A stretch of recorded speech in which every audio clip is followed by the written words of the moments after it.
అందరూ సవతి తల్లి ఎప్పుడు కన్ను తల్లి కాలేదు అంటుంటే ఏమో అనుకున్నాను. మిమ్మల్ని చూస్తే అర్థమైంది, సవతి తల్లికి నిలువెత్తు రూపం మీరేనని.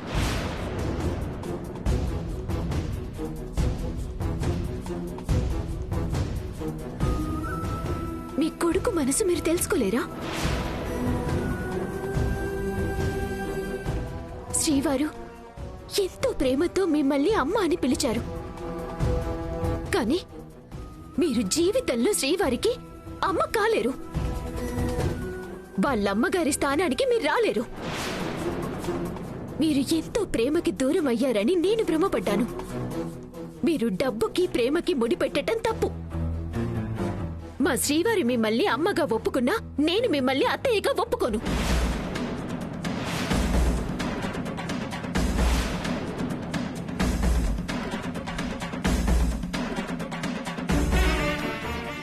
శ్రీవారు మీరండి.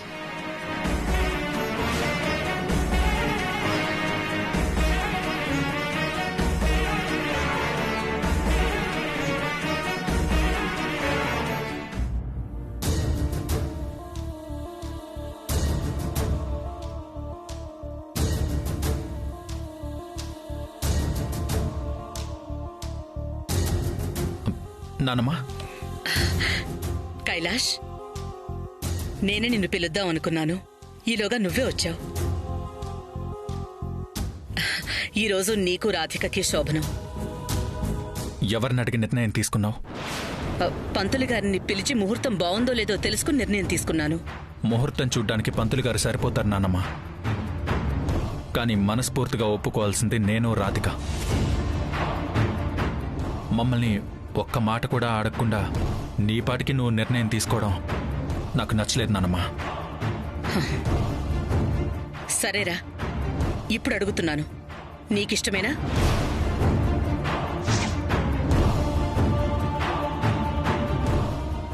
మాట్లాడవేమిట్రా? ఇష్టమేనా? రాధికని అడిగావా ఆ మాట? ముందు నువ్వు చెప్పు. రాధిక నిర్ణయం మీదే నా నిర్ణయం ఆధారపడి ఉంటుంది నానమ్మా. తను కూడా అదే మాట అంటే? అనదు. వద్దంటే? వద్దు.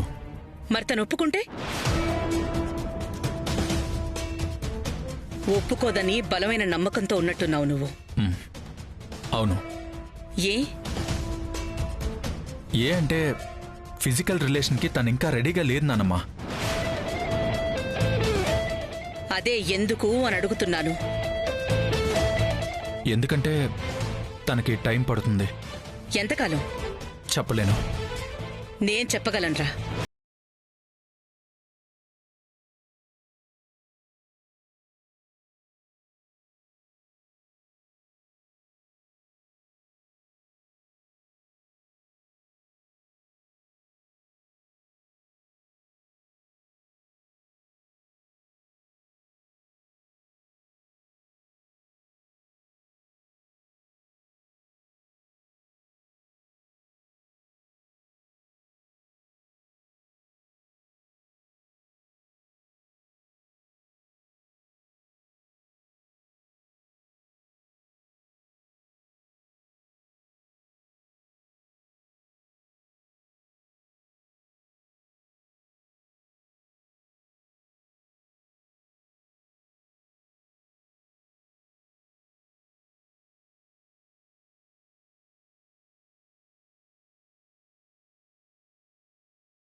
అబద్ధం చెప్పాన్రా.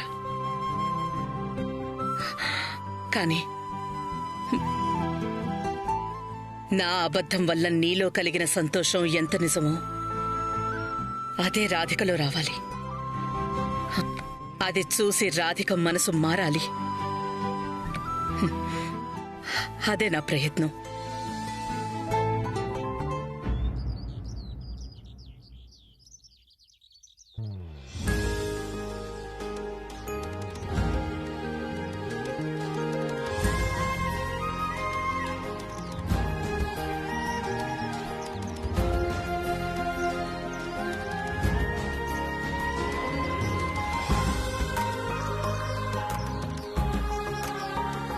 గుడ్ మార్నింగ్ మినిస్టర్ గారు. Good morning. బాగున్నారా? బాగున్నారా? కూర్చోండి. మిమ్మల్ని కాస్త ఇబ్బంది పెట్టినట్టున్నాను. అలా ఏం లేదు రాజశేఖర్ గారు, నేనే మిమ్మల్ని వెయిట్ చేయించానని ఫీల్ అవుతున్నాను. అయ్యో అలాంటిదేం లేదండి. ఎలా ఉందా మరి లైఫ్? బాగుంది సార్. ఏమా ఎలా ఉన్నావు? బాగున్నాను అంకుల్. అదే మొన్న మీకు ఫోన్లో చెప్పాను కదా అమర్ హాస్పిటల్ గురించి. అవును. అమర్, నీ ఐడియా ఏంటి? సార్, నేను ప్రియ వాళ్ళ సిస్టర్ రాధిక ఇద్దరం కలిసి ఒక మల్టీ స్పెషాలిటీ హాస్పిటల్ పెట్టాలి అనుకుంటున్నాం. మిగతా డాక్టర్స్ కూడా చాలామంది మా ఫ్రెండ్సే ఉన్నారు. ఓకే.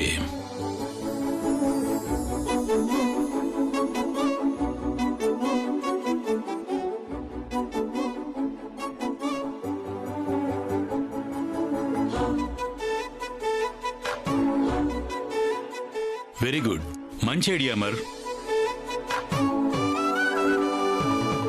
కార్పొరేట్ హాస్పిటల్స్ అంటే డబ్బుతో చేసుకుంటారనే ఆలోచన ఉన్న వాళ్ళకి మీ ఐడియాతో చాలా విషయాలు తెలుస్తాయి. వాళ్ళకి తక్కువ అమౌంట్తోనే ట్రీట్మెంట్ అయిపోతుంది. Very good Amar. Thank you sir. Investors చూసుకోండి, లీగల్ గా పర్మిషన్స్ అన్ని నేను చూసుకుంటాను. థ్యాంక్ యూ అండి. కానీ నా కమిషన్ నాకు కావాలి.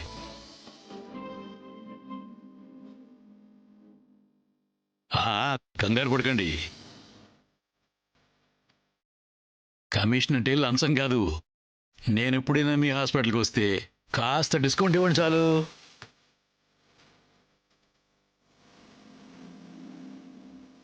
జోక్ చేశానంతే. Anyway, all the best. Thank you sir. Thank you so much. మీరు కాదన్న నమ్మకంతోనే వచ్చాను. ఆ నమ్మకం నిలబడింది. Okay sir, thank you. Thank you. Thank you. Thanks a lot. Thank you uncle. Congratulations Amar. Thank you daddy. Congrats అమ్మా ప్రియా. కంగ్రాట్స్ శ్రీవారి. పదండి వెళ్ళండి. పదం వెళ్దాం. పద ప్రియ వెళ్ళం.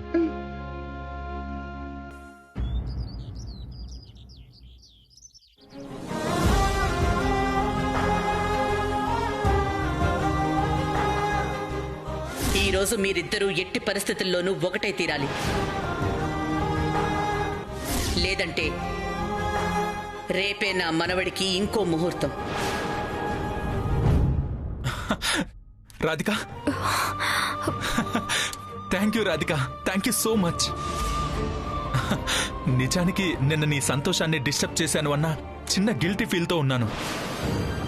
ఈరోజు నిన్ను ఎలా ఫేస్ చేయాలో అని చాలా కంగారు పడ్డాను. ఇందాక నానమ్మ ముహూర్తం శోభనం అంటుంటే ఎందుకు ఇంత హడావుడి చేస్తుంది? రాధిక మనసు ఇంకా కుదురు కాలేదు కదా. తను ఒప్పుకోకుండా ఎందుకు ఇంత సీన్ క్రియేట్ చేస్తుందని చాలా చిరాకు పడ్డాను. అందుకే వెళ్ళి నిలదీశాను. కానీ తను నీతో మాట్లాడి నీ అంగీకారం తెలిపాక మనకి ఫస్ట్ నైట్ అరేంజ్ చేసిందని నాకు తెలియదు. నేను చెప్పిందే కరెక్ట్ రాధిక. నాకు ప్రాబ్లం ఉంది. ఆ ప్రాబ్లంని ఇన్నాళ్ళు ఎలా చెప్పాలో తెలియలేదు. కానీ నిన్న నీతో మనసు విప్పి నా బాధని చెప్పుకోవడం వల్లే నీకు అర్థమైంది. ఇప్పుడు మనసు కుదుటపడింది. ఇంకా చెప్పాలంటే ఎగిరి గంతేయాలనిపిస్తుంది. I love you Radhika. I love you so much. I love you, love you, love you, love you, love you Radhika. I love you for ever and ever and ever.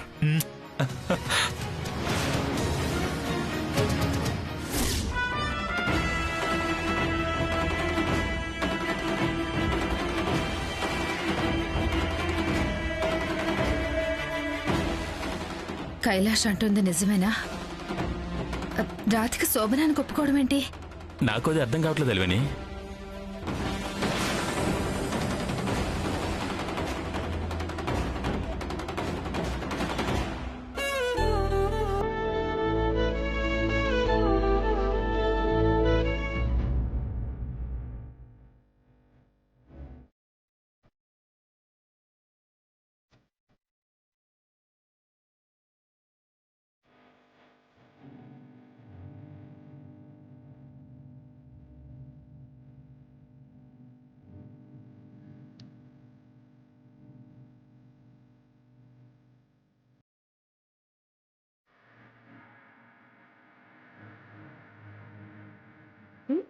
ఏంటి శ్రీవారు గాల్లో ఏదో రాస్తున్నారు?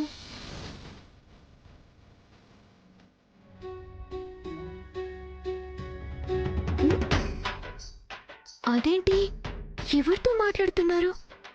ఎదురుగా మనిషి కూడా లేరు. మరి ఎవరితో మాట్లాడుతున్నారు?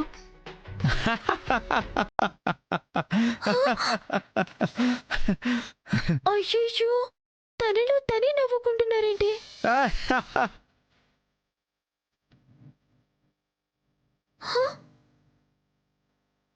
అమ్మో, ఈయనేంటి క్షణానికి ఒక రకంగా బిహేవ్ చేస్తున్నారు? అసలు ఏమైంది శ్రీవారికి?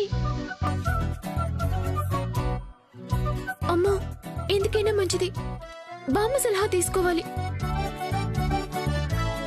ఏమిటే? అలా చూడు బామ్మ, ఇందాకటి నుంచి పిచ్చి పట్టిన వాళ్ళలాగా గాల్లో మాట్లాడుకుంటున్నారే. నాకెందుకో భయంగా ఉంది బామ్మ. గాల్లో మాట్లాడుతున్నాడా? దూరం నుంచి ఎవరితోనో మాట్లాడుతున్నట్టున్నాడే. ఆహా, లేదు బామ్మ, సరిగ్గా చూడు నువ్వు.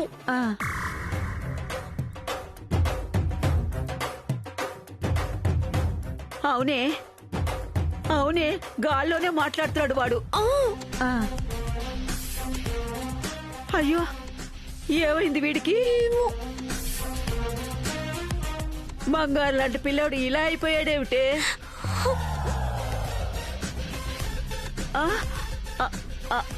వీడు ప్రియా, నువ్వు రా చెప్తాను. వీడేదో తొక్కే ఉంటాడు. ఇదిగో చూడు, ఇవి అమర్ చెప్పులే కదా? అవును బామ్మ. అదిగో చూడు, ఎవరో క్షుద్ర పూజలు చేసి రోడ్లో పడేసిన నిమ్మకాయని తొక్కేశాడు. చూడు, వాడు తొక్కేయడమే కాదే, ఇదిగో చెప్పులతో కూడా తెచ్చాడు ఇంటికి. అందుకే వాడలా పిచ్చి పిచ్చి చేష్టలన్నీ చేస్తున్నాడు.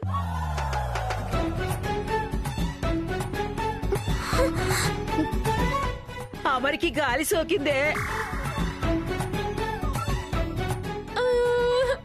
ఇప్పుడు ఏం చేద్దాం బామ్మ? ఉండు, నన్ను ఆలోచించుకొని ఏం చేయాలి? రే రే, ఈ మాత్రం నువ్వు చేయలేవా? నీ గంగలో దూకి చచ్చిపోరా. ఛీ, అయ్యో బామ్మ, కంగారు పడకే. ఉండు, నా దగ్గర ఒక ఐడియా ఉంది, చెప్తాను. నువ్వురా. సరే.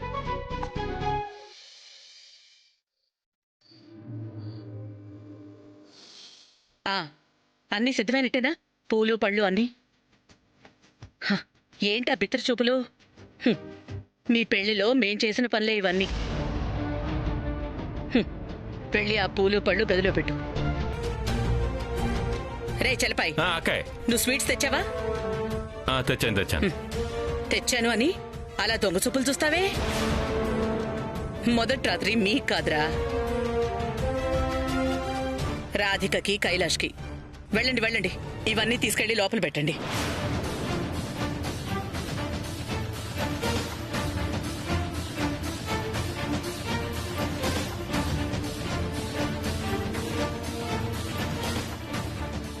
మనం ఎంత కష్టపడి ప్లాన్ చేసినా ఈ రాజేశ్వరి తన తెలివితో మొత్తం పాడు చేసింది. వీళ్ళకే మనం పడగ్గది రెడీ చేయాల్సి వచ్చింది. పైగా ఎంత వెటకారంగా మాట్లాడుతుందో చూడు.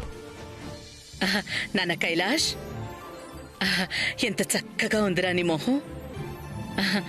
మీ ఆవిడెక్కడ్రా? ఈరోజు కూడా లేట్గా రావాలా? నానమ్మా, తన్ని తొందర పెట్టద్దు, ఒప్పుకుందిగా, అదే చాలు. వెయిట్ చేస్తాను.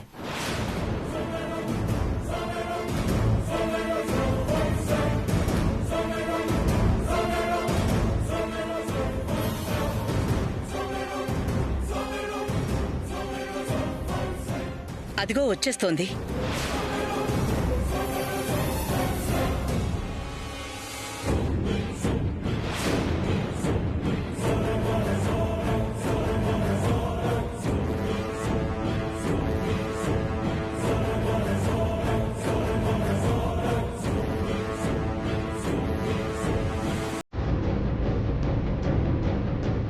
రాధిక వచ్చేసావా?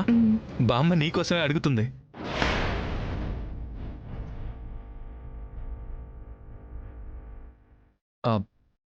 అయినా ఏంటి అవతారం? ఓ, గుడికెళ్ళి వస్తున్నావా? అవునండి, శ్రావణ మాసం కదా, అందుకే గుడికి వెళ్ళాను. పైగా ఉదయం పంతులు గారు నా సంకల్పం బలంగా ఉంటేనే మన జీవితాలు బాగుంటాయి అన్నారు కదా, అందుకే మొక్కుకుందామని వెళ్ళాను.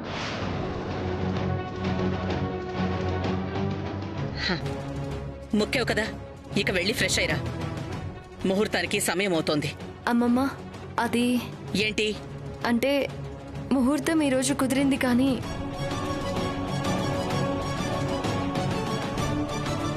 ఇంక 2 రోజుల వరకు నా పేరు మీద బాగోలేదని జ్యోతిష్యుల వారు చెప్పారు.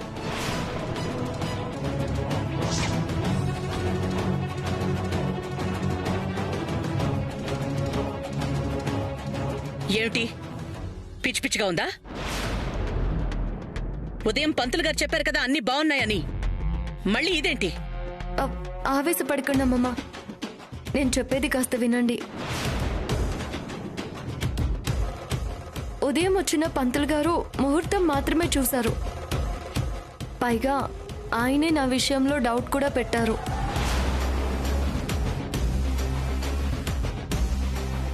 అందుకే నేను కాస్త క్షుణ్ణంగా పరిశీలించమని జ్యోతిష్యుల వారిని కలిశాను.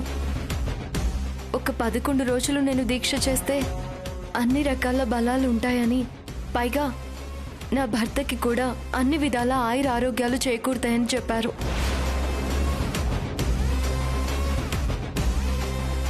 అందుకే 11 రోజులు అమ్మవారి మాలను దీక్షగా తీసుకున్నాను.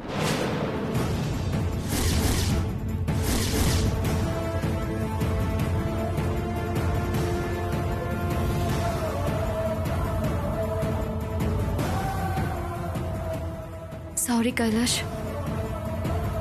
నేను మనస్ఫూర్తిగానే ఒప్పుకున్నాను, కానీ ఇన్ని రోజులు ఆగిన మనం ఇంకొద్ది రోజులు ఆగడంలో తప్పులేదనిపించింది. దీక్ష లేదు, ఏమీ లేదు. అనుకున్న ప్రకారం ఈరోజు కార్యం జరగాల్సిందే. నానమ్మ, తను నా కోసమేగా దీక్ష తీసుకుంది. పర్లేదు, తన ఇష్ట ప్రకారమే చేద్దాం.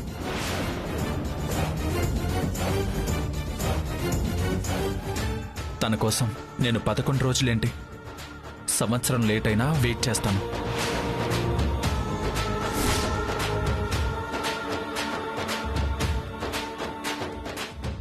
రాధిక, నువ్వు నిష్ఠతో దీక్ష పూర్తి చేయి, తర్వాత చూద్దాం.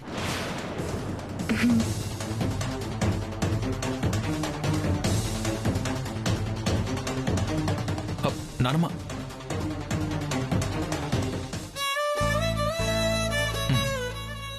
మరి ఈ 11 రోజులు నువ్వెక్కడ పడుకుంటావు?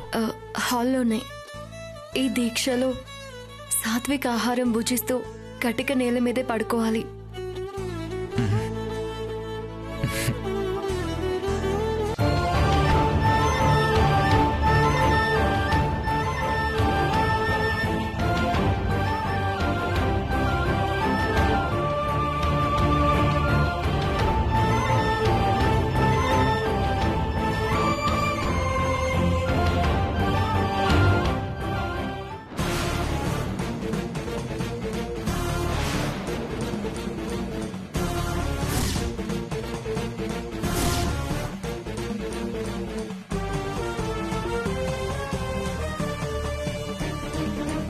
అమ్మమ్మ,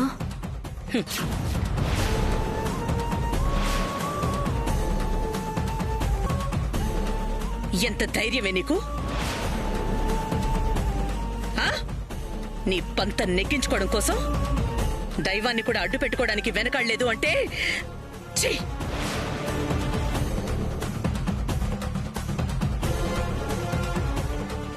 నీలాంటిది ఇంటి కోడలు ఎలా అయిందో నాకు అర్థం కావడం లేదు.